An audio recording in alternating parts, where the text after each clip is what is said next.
Madame Novaretti, c'était un vrai flop. Je vois de quoi vous voulez parler, mais De quoi je allez veux plus parler. loin, allez-y. La candidature de Christiane Taubira à l'élection présidentielle, malgré sa victoire à la primaire populaire, elle n'a pas réussi à avoir les parrainages requis pour se présenter à la présidentielle. Comment vous l'expliquez et comment vous avez réagi surtout ? Alors, déjà, je vais vous rappeler un petit peu le déroulé de l'histoire. Dès septembre 2020, le PRG a proposé de discuter d'un programme de gouvernement à l'ensemble des sensibilités des partis de gauche. Bon, au fil des mois, on a vu que c'était très compliqué, que ce n'était pas possible ni réalisable. On a relancé au mois d'octobre. Voilà, les histoires d'ego, enfin... Donc, à un moment donné, il s'est présenté cette primaire populaire qui était plus ou moins portée sur la candidature de Christiane Taubira. Christiane Taubira qui avait été notre candidate en 2002, qui avait porté les couleurs du Parti radical de gauche. Qui n'avait pas excellé non plus dans ce scrutin. Qui n'avait pas excellé, mais bon... Qui avait peut-être permis à Jean-Marie Le Pen d'être au second tour. Oui, enfin là, Abdel, faut pas trop y aller parce que... Mais en tout cas, comment vous expliquez ? Je vais me fâcher parce qu'on a beaucoup mis le fait de la défaite de Jospin au premier tour, puisqu'il n'a pas pu être présent au second tour, sur les 2% qu'ont fait Madame Taubira. Ça n'a pas aidé Monique. Je rappelle quand même qu'il y avait Monsieur Chevènement aussi.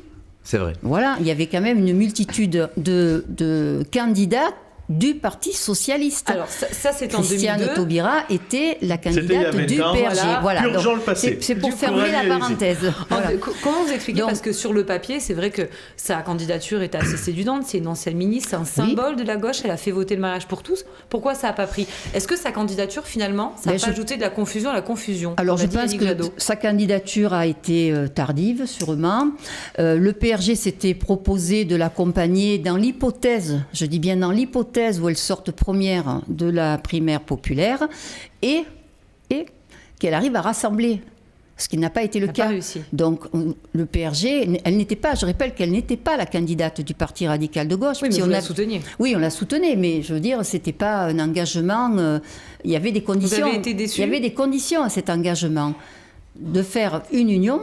Oui. Non réalisable, et bien sûr l'obtention des parrainages aussi. Oui, j'ai été déçue parce que je pense que c'était une bonne candidate, vous l'avez dit, elle était ministre, elle a porté une grande loi sociétale quand même, qui était dans les, comme on dit, dans les tiroirs du PRG depuis des décennies, donc oui, elle avait toute sa place. Après, son projet n'a pas forcément imprimé. Après, le projet était peut-être un peu trop tardif, elle était mal préparée. Il n'a pas été suffisamment préparé, mais je pense aussi qu'elle a été mal entourée au niveau de la primaire populaire. Il faut avoir un petit peu le courage de le dire. Le PRG n'était là qu'à distance, hein. Je le répète, ce n'était pas la candidate du PRG. Si on avait dû avoir un candidat, ça aurait été naturellement notre président Guillaume Lacroix. D'accord. Et du coup, vous allez voter pour qui ? Parce que Guillaume Lacroix n'est pas candidat. Alors, c'est une excellente question, Coralie, parce que je vais avoir l'honnêteté ce soir de vous dire que je n'ai pas encore pris ma décision. Alors, je sais pour qui je ne voterai pas, tous les extrêmes de droite et de gauche ? De droite comme de gauche. Abdel meurt d'envie de vous demander est-ce que vous allez voter Anne Hidalgo, puisque vous êtes conseillère régionale et que votre présidente Carole Delga est socialiste. Merci Adbel de cette belle question. Écoute, aujourd'hui, je suis vraiment. Vous l'avez pas posée, mais vous l'avez pensé tellement fort que je l'ai bien entendu. Je répète, je ne sais pas. Est-ce qu'on peut encore apporter une voix à une candidate d'un parti qui a déçu son électorat, qui ne fait plus mais qui vous étiez historiquement alliés. Historiquement alliés, c'est vrai. Je pense qu'on est toujours alliés. Et je pense qu'au lendemain de ces deux élections qui se profilent, il faudra reconstruire quelque chose. Et bien évidemment... Mais du coup, elle ne vous séduit pas, Anne Hidalgo ?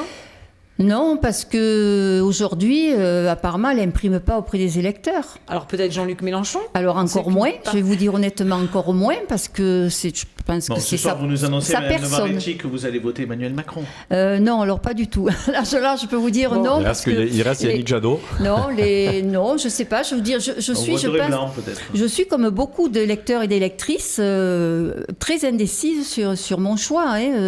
Non, Macron, sûrement pas, parce que, écoutez, ce qui se profile comme programme, c'est un programme de droite.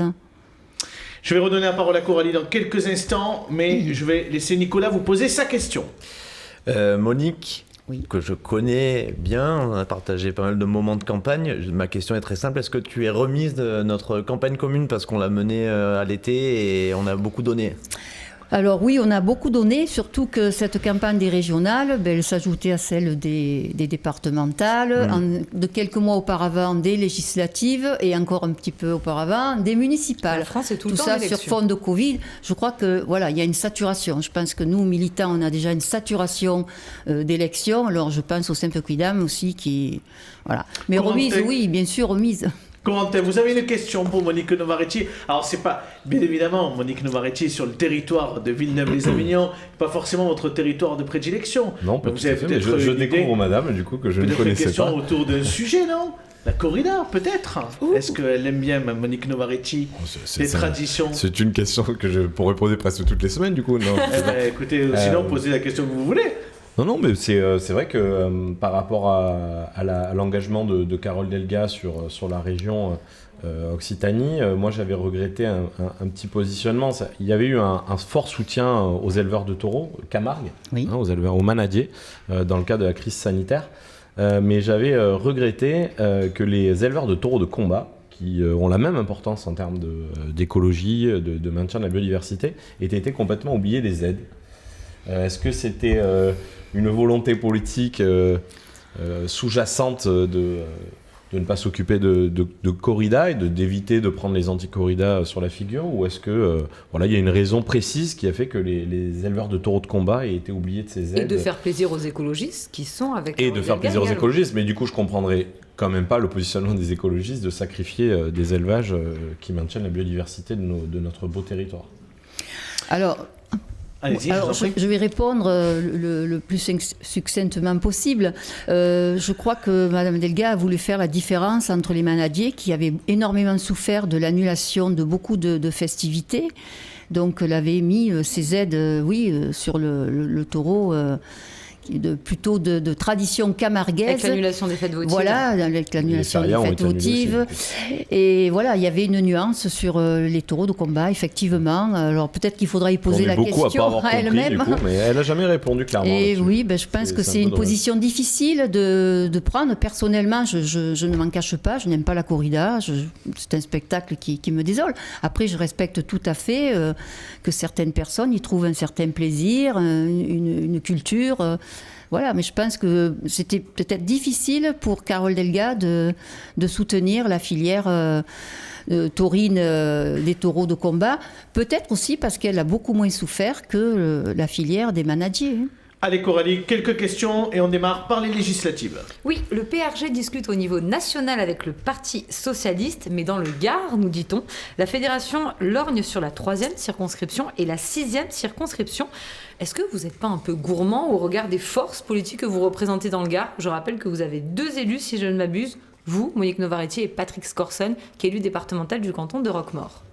Alors, c'est une bonne question. Oui, nous avons eu des prétentions sur 2 circos sur 6. Ça fait beaucoup quand la même, 3e et la 6e. Je vous rappelle que quand même, sur le Gard, nous n'avons que des députés sortant La République En Marche ou un qui est Modem. Donc, il est un petit peu logique que les forces politiques de gauche se positionnent sur plusieurs circonscriptions. On en a visé 2. Oui, mais puis la 6 et la 3e, celle où je réside. Je rappelle que j'avais été suppléante de M. Pissas la fois précédente. Ça ne lui a pas porté chance, du coup? Ça n'y a pas forcément porté chance. Je précise quand même que pour l'instant, ce ne sont que des candidatures à la candidature. Et comme candidature, il y en a une qui plaît bien à M. Verdier, c'est Chloé Ridel, une jeune énarque qui a des origines à Lédenon. Oui. C'est une bonne candidate? Je pense que c'est une femme très brillante. Elle est engagée dans beaucoup de mouvements citoyens, notamment pour la réforme un peu des pratiques démocratiques. Elle a été aussi pour la reconnaissance du vote blanc, parce qu'à un moment donné, quand même, il faudra bien le prendre en compte, ce vote blanc. Je Surtout sais pas, si vous votez blanc à la présidentielle. Non, ça, je ne pense pas quand même. Je pense que quand même, je m'y exprimerai. Voilà. Mais malheureusement... Tous les candidats, il n'y en a aucun qui vous a plu. Disons que j'attends un petit peu aussi de voir vraiment les... J'ai l'impression que c'était Anne Hidalgo qui était le plus petit dénominateur commun quand même. Oui, certes, mais on peut pas le nier. On peut pas le nier. Si aujourd'hui, elle a eu des propos d'ailleurs très respectueux vis-à-vis de Brigitte Macron aujourd'hui, Anne Hidalgo. Écoutez, ça engage que Brigitte Macron. Hein. Non, c'est Anne Hidalgo qui a eu des propos très peu à même vis-à-vis de Brigitte Macron et d'Emmanuel Macron aujourd'hui. La campagne Pour le niveau de la campagne électorale. Mais oui, si on parle du niveau de la campagne, écoutez, on vit quand même une période historique. Exactement. Abdel n'a pas encore changé de prénom. Allez, Coralie, deux dernières questions rapides. Alors, on ne vous connaît pas trop, Madame Novaretti. Comment vous êtes entrée en politique? Parce que je rappelle que vous êtes aussi élue d'opposition de la ville de Villeneuve-les-Avignon. Oui, effectivement, je suis élue d'opposition de la ville de Villeneuve-les-Avignon. C'est mon 4e mandat. Donc il faut quand même une certaine constance. Je suis venue par le tissu associatif. Voilà. C'est Monsieur Montal qui est venu me chercher à un moment donné pour être sur sa liste en me disant voilà, tu t'occupes beaucoup d'associations villeneuvoises, j'ai besoin du tissu associatif autour de moi. Donc c'est lui qui m'a mis le pied dans cette galère. Je vais même dire. C'est pas fatigant d'être dans l'opposition à Villeneuve quand on sait que la droite est majoritaire. Mais oui, c'est fatigant, mais il n'est de beaux combats que ceux qu'on mène. Voilà. Et quel regard vous portez sur Pascale Bory? Alors c'est un petit peu tôt pour avoir un retour de son mandat. Je rappelle qu'elle est élue que depuis 2 ans. Il y a eu la crise sanitaire aussi, qui a retardé aussi. Est-ce qu'elle fait plus de place à l'opposition, Jean-Marc Roubaud? Écoutez, à titre personnel, je pense qu'elle est beaucoup plus respectueuse de son opposition et beaucoup plus ouverte au dialogue. Une toute dernière question sur la laïcité, Coralie. Oui, on sait que le PRG est très attaché à la laïcité. Plusieurs candidats à la présidentielle proposent l'interdiction du voile dans l'espace public, mais aussi pour les accompagnatrices scolaires. C'est le cas de Valérie Pécresse ou même les compétitions sportives. Qu'est-ce que vous en pensez, vous ? Écoutez, d'abord, de quel voile vous parlez? Parce que est-ce que vous parlez d'un foulard sur les cheveux ou est-ce que vous parlez du voile tel qu'on le conçoit pour la laïcité? On l'a pas encore chiffré avec le mètre et les centimètres. Donc... Voilà, à un moment donné, avoir un foulard sur la tête, moi, ça ne me choque pas. Ce qui me choque, c'est vraiment le cacher un visage, le dissimuler, comme on dit, au regard masculin. Ça, oui, ça me choque. Mais est-ce qu'il faut légiférer encore à nouveau sur ça? Vous savez, je fais pas... La laïcité, c'est l'ADN du PRG. Voilà, c'est le droit à vivre ensemble, de quelles que soient vos religions, mais le droit de le faire dans la sphère privée. De ne pas afficher systématiquement par une tenue ou voilà. Puis ne vous voilez, quand même, dissimuler le corps des femmes sous un voile, argenté, je veux dire, c'est d'un autre âge quand même. Voilà, je pense aux femmes. Je veux dire, est-ce que c'est vraiment volontaire ou est-ce que c'est... Merci beaucoup. Merci Monique Novaretti d'avoir répondu à toutes nos questions.